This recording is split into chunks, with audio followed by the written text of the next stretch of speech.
We're going to cap off Wild Card weekend Monday night with Aaron Rodgers and the Steelers hosting C.J. Stroud and the Texans. Our coverage begins at 8 Eastern on ABC, ESPN, ESPN Deportes, and the ESPN app with Peyton and Eli loose on the deuce. Pre-game coverage begins with what else? NFL Live at 3 Eastern. It continues with the Monday Night Countdown crew at 6 Eastern on ESPN. Amongst the matchups to watch in this game is, of course, the trenches. The Steelers ranked 4th in the league this year in pass rush win rate, according to ESPN Analytics and NFL Next Gen Stats. That's a mismatch against the Texans' offensive line, which ranked 30th in pass block win rate. But Dan, it has been a much different offense for Houston down the stretch than the one that we saw early in the season. What have you seen that's changed a little bit that maybe can help them on Monday night against T.J. Watt, Cam Hayward, and the rest of that Steelers defensive front? Yeah, they know their weakness and how intelligently they tried to cover that up. One of the things that they do that reminds me a little bit of the Rams is how much they move C.J. Stroud. So 3 tight ends come over. I want you guys run fake to the right. And now watch the left side, okay? We call this a keeper. This is a protected edge. We secure the edge. This is easy for the quarterback, right? It's not drop back where the quarterback's going to be in a spot. And so he gets out because we pin the defensive end. Another option, we'll motion our receiver in. Now this time it's an in and out block. People in his face. Great, there's the ball out to the flat right now. They're going to do this 6 or 7 times a game. Everybody who's watched our show knows I love 6 offensive linemen. 6 offensive linemen. First down, play fake, run, ball fake. Nope. It's that wrap in replacement. And so I think that Nick Caley, their offensive coordinator, is like, well, I don't necessarily think that my offensive line is something or somebody that they're not. Yeah. I'm not going to drop the quarterback in the same spot back all the time. The different ways that they move CJ, or they'll put that 6 offensive lineman on the field on first down. Here comes run defense. It's 1st and 10. We're going to run the football. And there's those quick hitting play actions to replace at the second level. And so I think that's going to be the challenge for the Steelers, is trying to figure out where CJ Stroud is going to be when he's throwing the football. Let's get Mina and Marcus back in on this conversation. And Mina, what have you seen from this, I would say, pretty much improved offense for that Texans team? Yeah, I mean, I saw 20th, and I was like, okay, we're working with something here compared to last year. Come on. Yeah. I think for Pittsburgh, there's 2 things you got to do against this Texans offense. One, obviously, you got to rush the passer. And the other thing is you got to take away the middle of the field. Dan and I have talked about this a lot since the bye. This team on in-breakers is absolutely killing teams. Yes. And that's something that Pittsburgh has struggled with. Less so, I would say, since they moved Jalen Ramsey to safety. But I want to highlight this because I thought this split was pretty telling and dramatic. Since the bye, the Texans offense has been the best in the NFL when teams play single high coverage. When teams play split safety, they drop to below average. They have been feasting on those single high looks, and when there's some opportunity there to get big chunk plays, especially off of play action. But if I'm Pittsburgh, a team that plays a lot of single high, I consider changing it up for this one, which is something you have seen them do. I think back to the Colts game. They have some shown willingness to change some of their coverage tendencies on the back end. I think in this one, you really have to seriously consider playing more split safety against Houston. Yeah, I like that, Dan, and MK. Dan, I like what you talked about because what the Texans have started doing is they've created opportunities for Higgins and their tight ends to run away from coverage. Yep. With C.J. Stroud being on the move.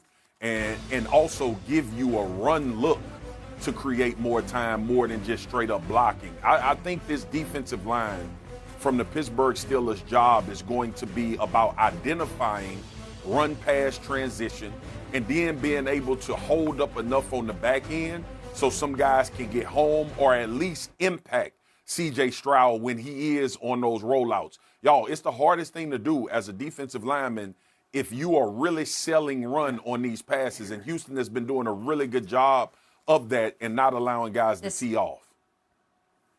Man, I'm going back to the Colts game again, Marcus, where it felt like, the Colts came out, this is the hottest offense in football, and Pittsburgh just didn't take the cheese. They played the pass more than the run on play action.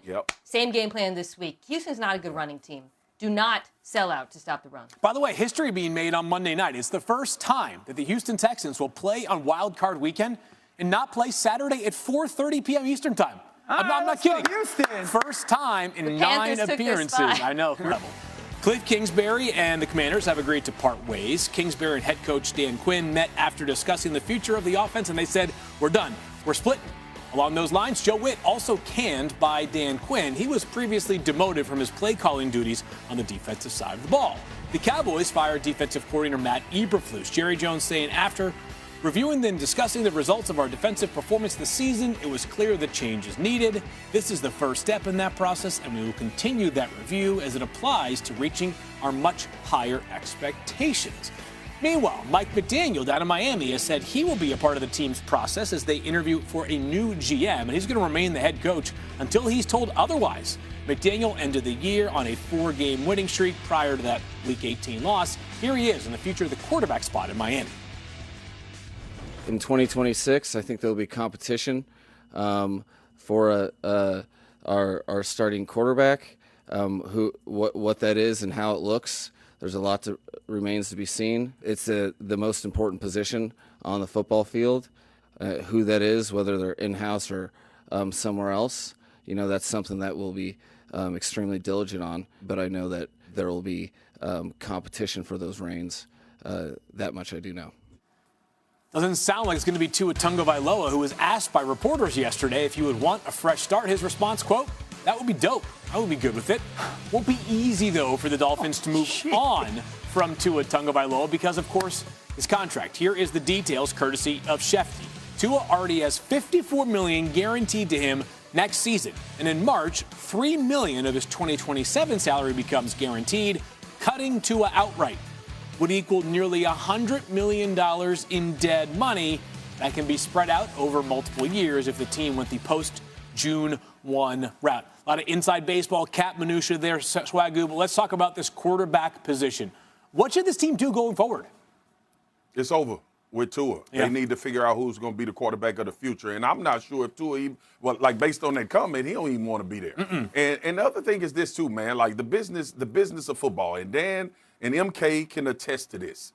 I was the one asking the question, should the Dolphins give Tua $250 million? This negotiation is taking long because they're not sure. They find themselves in this position because they bet on somebody that they didn't fully believe in. And now it's all coming to a head. To me, this is when the salary cap matters, MK. This is when it comes to a head. When you realize the dude that you gave the franchise is not as good as you thought he was because of some moments of where Tua looked like a really phenomenal quarterback and could take it a little bit further. The other thing is this, too, man. Miami got a lot to fix. It's not just Tua. Yeah. They got a lot to fix from an offensive standpoint. What's going to happen with Tyreek Hill? I love Waddle. I love some of the pieces that they have. But this is almost like an identity shift for the Miami Dolphins. They have to figure out what their plan is going forward as a football team identity-wise. And the first thing you got to start with is probably not having a quarterback that's not crazy enthused about being there somewhere else playing. First of all, you know how bad you have to be in terms of the cap for Marcus Spears to think it's real. that you have the limitations. All right. You said something there that caught my interest that I want to hit on as it pertains to the quarterback position, and that's the change in identity.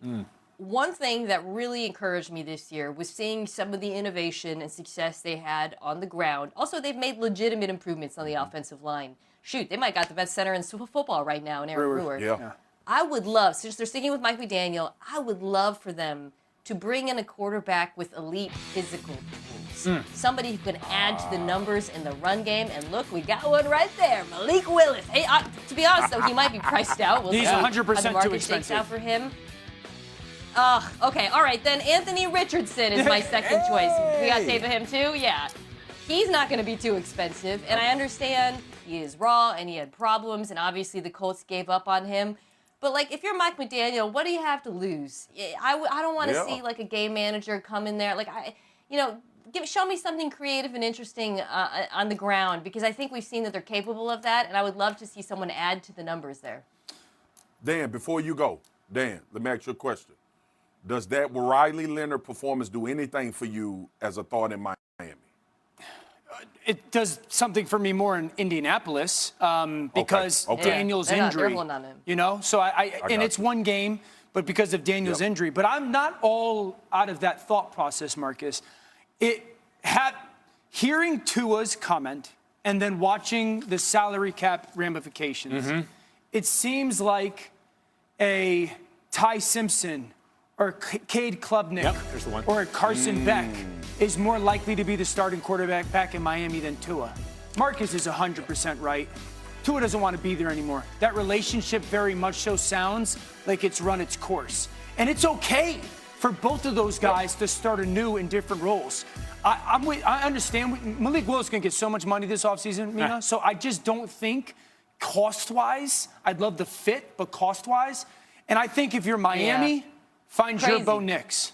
Yeah. You got to go find Bo Nix like the Broncos did. Oof. They were in salary cap, dead salary cap, HE double hockey sticks. You got to find the quarterback that's that mid-first rounder or that second rounder and see if you can strike gold with a young player that's cheap. Klubnik, Ty Simpson, if he comes out, I don't think he's going to, and maybe Carson Beck if he continues to go on a run. Miami might be learning a hard lesson this year, which is really the sort of the fallout from past couple of years. Being in the middle is the worst place to be in the NFL because you find yourself with nearly $1 million in dead cap coming